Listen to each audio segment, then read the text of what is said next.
দর্শক আমন্ত্রণ সব খবরে, সঙ্গে আছে আমি ছোয়া খন্দকার।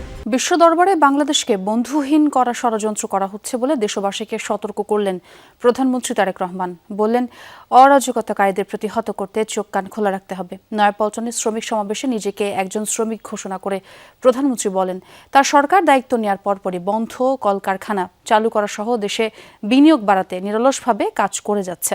আরিফিন শাকিলের রিপোর্টে দেখুন বিস্তারিত। পহেলা মের এ সমাবেশ সেসব শ্রমজীবীর যাদের রক্ত পানি করা শ্রমে ঘামে এই সভ্যতার ভিত্তি, যাদের জীবনের পরতে পরতে শোষণ আর বঞ্চনার উপাখ্যান। বৈরী আবহাওয়ার মাঝেও জাতীয়তাবাদী শ্রমিক দলের এই জমায়েতে যোগ দেন হাজারো নেতাকর্মী। কেউ একা, কেউ বা ছুটে আসেন ছোট ছোট মিছিলে নয়াপল্টনের লাল সমুদ্রে।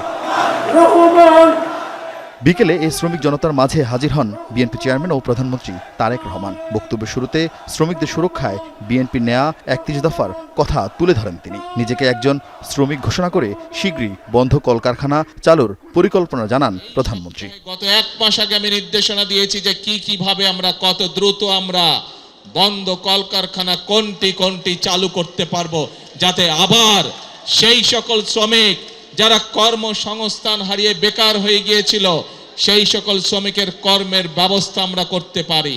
আপনারা যেমন বিভিন্ন সেক্টরে কাজ করেন, আপনাদের খাতায় আমি আমার নামটি লেখাতে চাই একজন শ্রমিক হিসাবে। একটি গোষ্ঠী বাংলাদেশের মানুষের ভাগ্যের পরিবর্তন চায় না বলে মন্তব্য করেন প্রধানমন্ত্রী। বলেন, তারা যতই ষড়যন্ত্র করুক, বিদেশিরা নির্বাচিত সরকারের সাথে কাজ করতে উন্মুখ। তারা চেষ্টা করছে এখন বিশ্ব দরবারে প্রথমে বাংলাদেশকে বিতর্কিত একটি অবস্থানে নিয়ে যাওয়ার জন্য।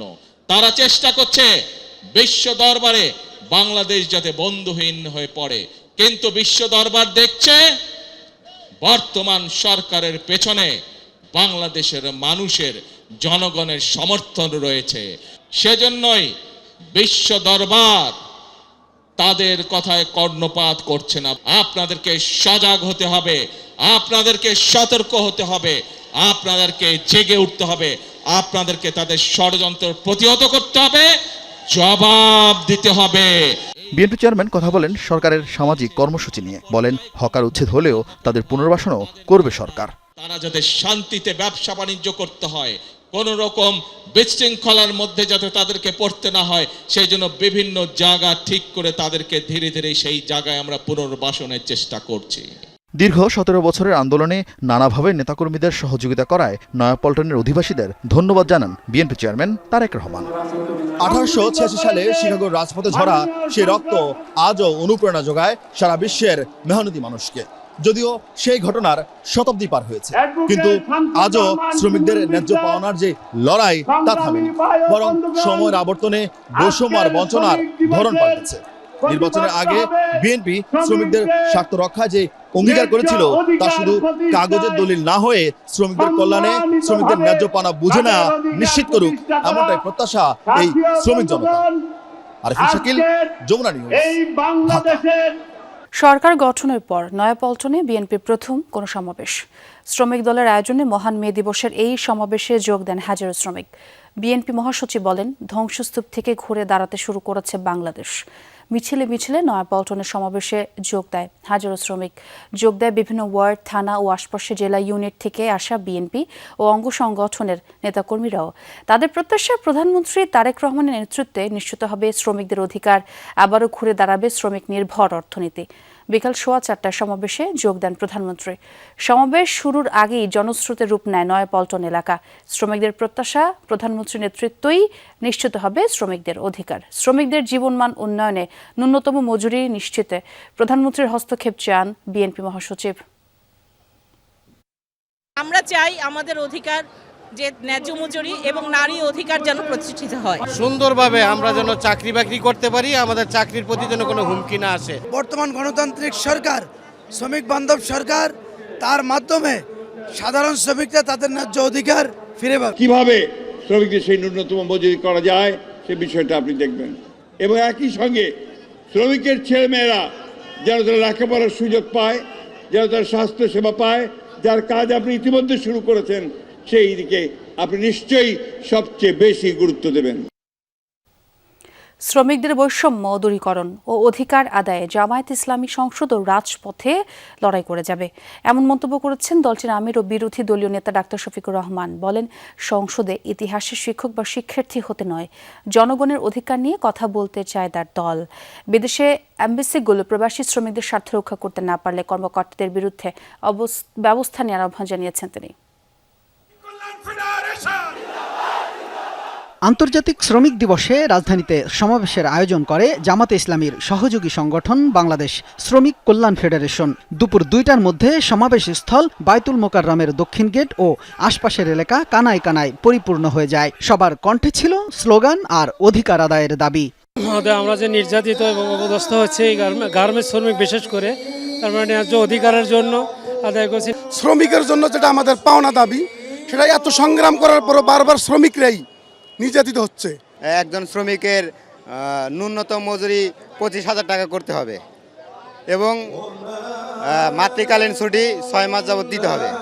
বিশেষ অতিথির বক্তব্যে জামাতের সেক্রেটারি জেনারেল বলেন, প্রতিটি সেক্টরে শ্রমিকরা বৈষম্যের শিকার। ইসলামী শ্রমনীতির বাস্তবায়ন ছাড়া বৈষম্য দূর করা সম্ভব নয় বলে মন্তব্য করেন তিনি। শ্রমিকদের মুক্তি কিন্তু আজও আসে নাই, কিন্তু আমরা ভুলে গেছি মানুষের তৈরি করা কোনো শ্রমনীতি নিপীড়িত, দুঃখী, ক্ষুধার্ত শ্রমিকের মুক্তি দিতে পারে না। আজকের বাজার মূল্যে যদি সেই স্ট্যান্ডার্ডকে ধরে মজুরি নির্ধারণ করা হতো, আজকে কি শ্রমিকের কপালে কোনো দুঃখ থাকতো? প্রধান অতিথির বক্তব্যে বিরোধী দলীয় নেতা ও জামাত আমির বলেন, শ্রমিকদের বেতন বৈষম্য দূরীকরণ ও অধিকার নিশ্চিতে সংসদ ও রাজপথে জামাতের লড়াই অব্যাহত থাকবে। আমরা গতকাল আপনাদের পক্ষে কথা বলেছি, আমরা ওখানে গালগল্প করতে যাইনি, আমরা ওখানে ইতিহাসের মাস্টার কিংবা ছাত্র হতেও যাইনি। আমরা ওখানে গিয়েছি এদেশের দুঃখী মানুষের জন্য কথা বলতে। আপনারা দোয়া করবেন, যতদিন সংসদের ভিতরে থাকব, ভিতরেও যেন আপনাদের জন্য লড়াই করে যেতে পারে, আর বাইরের লড়াইও চলবে ইনশাআল্লাহ। দূতাবাসগুলো প্রবাসী শ্রমিকদের স্বার্থ রক্ষায় ব্যর্থ হলে কর্মকর্তাদের বিরুদ্ধে ব্যবস্থা নেয়ার আহ্বান জানান জামাত আমির। এমবাসি ওখানে দেওয়া হয়েছে দেশের জনগণের স্বার্থকে সেখানে রক্ষা করার জন্য। শামীম রেজা, যমুনা নিউজ, ঢাকা। লুটেরাদের কাছেই ফের ব্যাংকের মালিকানা ফিরিয়ে দিচ্ছে বিএনপি। এতে দেশের শ্রমিকরাই বেশি ক্ষতির মুখে পড়বে বলে মনে করেন এনসিপির সদস্য সচিব আক্তার হোসেন। বলেন, দেশের অর্থনীতি যখন খাদের কিনারায় তখন শ্রমিকদের নিয়ে ভাবছে না সরকার। শুক্রবার শাহবাগে জাতীয় শ্রমিক শক্তি আয়োজিত সমাবেশে বক্তারা বলেন, কেবল দিবস পালনের মধ্যে সীমাবদ্ধ না থেকে শ্রমিকদের ন্যায্য অধিকার ও মর্যাদা নিশ্চিত করতে হবে। জাতীয় নাগরিক পার্টির সহযোগী সংগঠন জাতীয় শ্রমিক শক্তির আত্মপ্রকাশের পর প্রথম মে দিবস। ন্যায্য মজুরি নাই, সে তার জীবন নিয়ে অস্থিরতায় থাকে। আন্তর্জাতিক শ্রমিক দিবসে রাজধানীর শাহবাগে শ্রমিকদের নিয়ে সমাবেশে বক্তব্য দেন শ্রমিকরাও। প্রধান অতিথি আক্তার হোসেন বলেন, দেশে বিপর্যস্ত অর্থনীতির কারণে ক্ষতিগ্রস্ত হয় শ্রমিকরা, অথচ সেই শ্রমিকদের নিয়েই টালবাহানা করছে সরকার। লুটেরাদের কাছে ব্যাংকের মালিকানা ফিরিয়ে দিলে নিম্ন আয়ের মানুষই বেশি ক্ষতিগ্রস্ত হবে বলে শঙ্কা আক্তার হোসেনের।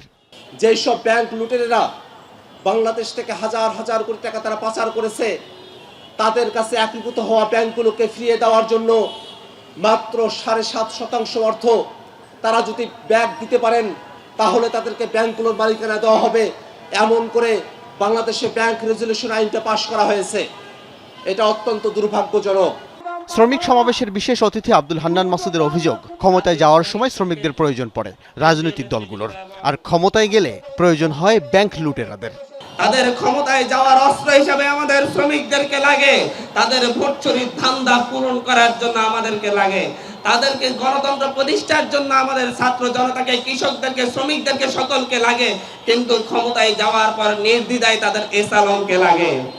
এ সময় চা বাগান শ্রমিক সহ প্রান্তিক শ্রমিকদের জীবনমান উন্নয়নে শ্রমিক নেতাদের রাষ্ট্রীয় নীতিমালায় অন্তর্ভুক্তির আহ্বান জানান বক্তারা।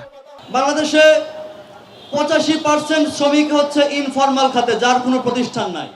আল আমিন হক অহন, যমুনা নিউজ, ঢাকা। প্রতিশ্রুতি অনুযায়ী শ্রমিকদের কল্যাণে ঘোষিত কর্মপরিকল্পনা ধাপে ধাপে বাস্তবায়ন করছে সরকার। রাজধানীর চীন মৈত্রী সম্মেলন কেন্দ্রে মে দিবসের আলোচনায় একথা বলেন রাষ্ট্রপতি মোহাম্মদ শাহাবুদ্দিন। শুরুতেই মিরপুরের রূপনগরে কেমিক্যাল গোডাউনে অগ্নি দুর্ঘটনায় নিহত ১৩ শ্রমিক পরিবারকে আর্থিক সহায়তা দেওয়া হয়। দায়িত্ব গ্রহণের ২ মাসের মধ্যে সরকার বন্ধ কলকারখানা চালুর উদ্যোগ নিয়েছে উল্লেখ করে রাষ্ট্রপতি জানান, ৬ মাসে ৬টি পাটকল চালু হবে। শহীদ রাষ্ট্রপতি জিয়াউর রহমান এবং বেগম খালেদা জিয়ার ধারাবাহিকতায় বর্তমান সরকারও শ্রমজীবীদের কল্যাণে কাজ করেছে। শ্রমিকদের স্বার্থান্বেষী পক্ষের ফাঁদে পা না দিয়ে দায়িত্বশীল আচরণের আহ্বান জানান রাষ্ট্রপতি।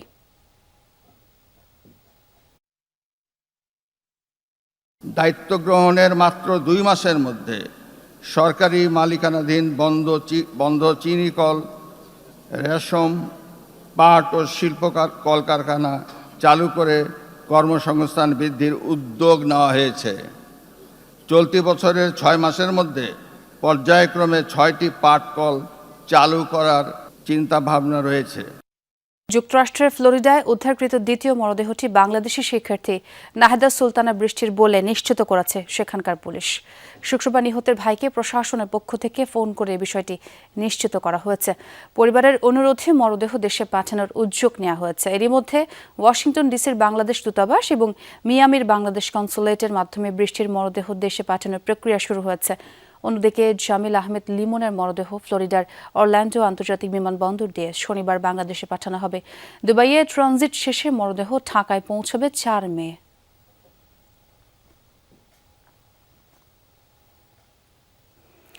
বৃষ্টি নামলেই মৌচাক, রাজারবাগ, নয়াপল্টন, শান্তিনগর, পুরান ঢাকা, মিরপুর সহ রাজধানীর বিভিন্ন এলাকায় বৃষ্টি যেন আতঙ্ক।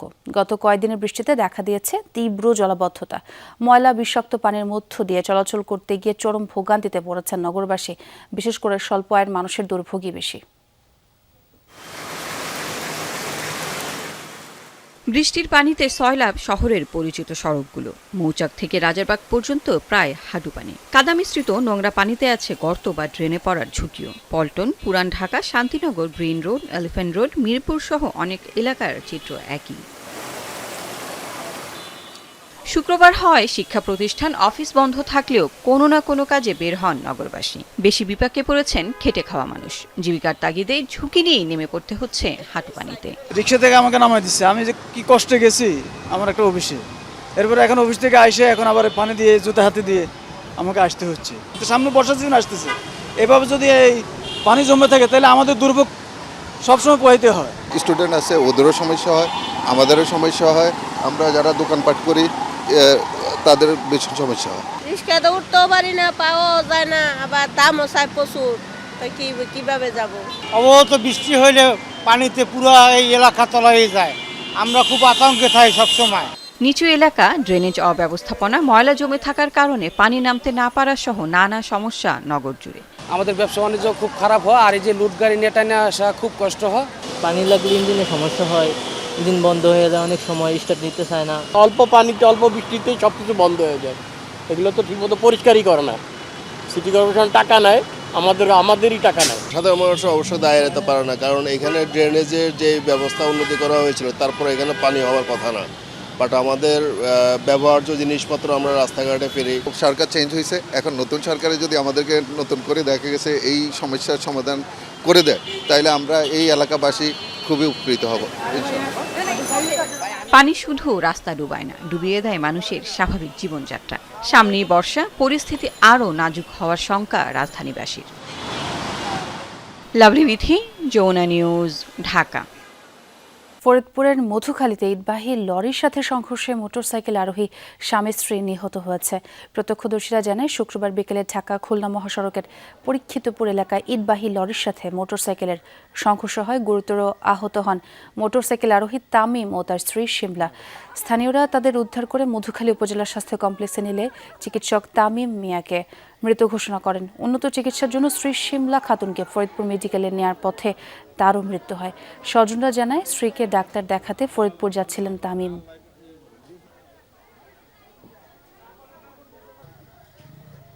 এমন একটি দেশ তৈরি করতে হবে যেখানে কোনো ধর্মীয় বিভেদ থাকবে না, সবার পরিচয় হবে বাংলাদেশি। আর এমন মন্তব্য স্থানীয় সরকার মন্ত্রী মির্জা ফখরুল ইসলাম আলমগীরের। শুক্রবার সন্ধ্যায় মিরুল বাড্ডার আন্তর্জাতিক বৌদ্ধ বিহারে বুদ্ধ পূর্ণিমার মূল আনুষ্ঠানিকতায় যোগ দিয়ে এসব কথা বলেন তিনি। অনুষ্ঠানে এনসিপির আহ্বায়ক নাহিদ ইসলাম বলেন, সারা বিশ্বে যে হানাহানি চলছে সেই অবস্থায় বুদ্ধের শান্তির বার্তা ছড়িয়ে দিতে হবে। এদিন দিনভর নানা আনুষ্ঠানিকতায় মেতেছিল বৌদ্ধ ধর্মাবলম্বীরা। জন্ম, বোধিলাভ আর মহাপরিনির্বাণ, এই তিনটি ঘটনার স্মৃতিবাহী দিন বুদ্ধ পূর্ণিমা। মানবজাতিকে অহিংসা, করুণা আর শান্তির পথ দেখানো মহান পুরুষ গৌতম বুদ্ধের বাণী আজও সমান প্রাসঙ্গিক। শ্রদ্ধা আর ভক্তিতে দিনটি উদযাপন করেন বৌদ্ধ ধর্মাবলম্বীরা। রাজধানীর মিরুল বাড্ডার আন্তর্জাতিক বৌদ্ধ বিহারে সকাল থেকেই ছিল নানা আয়োজন। মোমবাতি আর আগরবাতি প্রজ্বলনের মধ্য দিয়ে বুদ্ধের প্রতি শ্রদ্ধা নিবেদন করেন বুদ্ধ ভক্তরা। আমরা একসাথে ঈদ উদযাপন করব, পূজাও করব, বুদ্ধ পূর্ণিমা করব, ক্রিসমাসও করব। আমরা সবাই একসাথে সব উৎসব পালন করতে চাই। কীটপতঙ্গ থেকে শুরু করে একদম মানুষ পর্যন্ত যাতে সবাই শান্তিতে, সুখে, শান্তিতে থাকে, নিরাপদে থাকে, যে যার আশ্রয়ে যাতে ভালো থাকে, এটাই প্রার্থনা করেছি। পৃথিবীতে যুদ্ধ, হানাহানি যাতে বিলুপ্ত হয়, অবসান হয়, পৃথিবী যাতে মৈত্রী, করুণা, মুদিতা, অহিংসার আলোকে ভরপুর হয়। সন্ধ্যায় আলোচনা পর্বে যোগ দিয়ে স্থানীয় সরকার মন্ত্রী মির্জা ফখরুল ইসলাম আলমগীর বলেন, মানবজাতির কল্যাণের জন্য সবাইকে এক হতে হবে। হিংসাকে, যুদ্ধকে সবার না বলা উচিত, এক বাক্যে না বলা উচিত। ধর্ম মানুষকে ভালো করার জন্যে, ধর্ম যুদ্ধ করার জন্য নয়, ধর্ম হিংসার জন্য নয়। এই বিষয়গুলো আমাদের সকলে উপলব্ধি করতে হবে। বর্তমান বিশ্বে সংঘাত আর সহিংসতার প্রেক্ষাপটে বুদ্ধের শান্তির বাণীকে সামনে আনার তাগিদ দেন বক্তারা। ধর্মীয় বিভেদ ভুলে একটি বৈষম্যহীন সমাজ গড়ার আহ্বানও জানান তারা। বৌদ্ধ সম্প্রদায়কে জাতির উন্নয়নের ক্ষেত্রে এগিয়ে নিতে হবে এবং বৌদ্ধ সম্প্রদায়কে বাংলাদেশের উন্নয়নের ক্ষেত্রে প্রয়াস চালাতে হবে। আমরা বিশ্বাস করব যে আমরা বৌদ্ধ সমাজ বাংলাদেশের জাতীয়তাবাদী বিশ্বাসী, এটুকু আমাদের কাজের মধ্যে প্রমাণ করতে হবে। এই মুহূর্তেও খুবই বেশি প্রয়োজন যে সাম্প্রদায়িক সম্প্রীতি, যে আমরা যেই ধর্ম মতেরই হই না কেন, আমরা একসাথে এই দেশটাকে গড়ব, বৈষম্যহীন বাংলাদেশ গড়ব। এটাই তরুণ প্রজন্মের প্রত্যাশা, বাংলাদেশের সকল নাগরিকের প্রত্যাশা। অশান্ত বিশ্বে শান্তির বার্তা আর বিভেদের মাঝে সম্প্রীতির ডাক, বুদ্ধের শিক্ষার আলোকে জীবন গড়ার বার্তাও ছিল বিশিষ্টজনদের বক্তব্যে।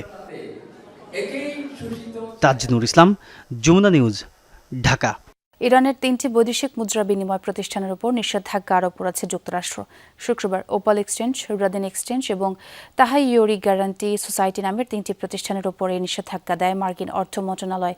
ওয়াশিংটনের অভিযোগ, এসব প্রতিষ্ঠান ইরানের সামরিক বাহিনী ও প্রক্সি গ্রুপগুলোকে তেল বিক্রির অর্থ অন্য মুদ্রায় রূপান্তর করে যুক্তরাষ্ট্র বিরোধী তৎপরতা চালাতে সাহায্য করছে।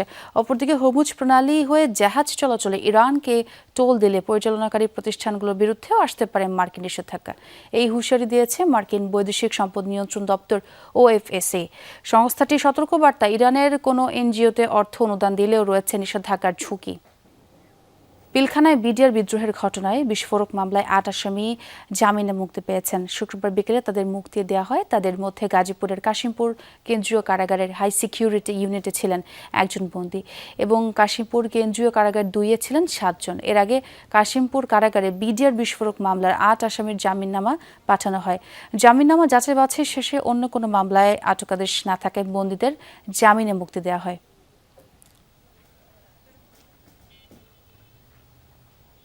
মে দিবস উপলক্ষে সাংস্কৃতিক ও সামাজিক সংগঠন তুর্য শিকড়ের উদ্যোগে অনুষ্ঠিত হলো সাংস্কৃতিক অনুষ্ঠান মানুষের শ্রম, মানুষের জয়। শুক্রবার বিকেলে ছায়ানটের মূল মিলনায়তনে আয়োজিত অনুষ্ঠানে শ্রমজীবী মানুষের সংগ্রাম, মর্যাদা এবং জয়ের কথা তুলে ধরা হয়। অনুষ্ঠানে গান, নাচ, আবৃত্তি ও নাটকের মাধ্যমে শ্রমের গৌরব এবং মানুষের চিরন্তন লড়াই উপস্থাপন করা হয়। এতে অংশ নেন সাংস্কৃতিক সংগঠন তুর্য শিকড়ের শিল্পীরা। এতে প্রধান অতিথি ছিলেন লেখক ও সংস্কৃতি কর্মী মফিদুল হক।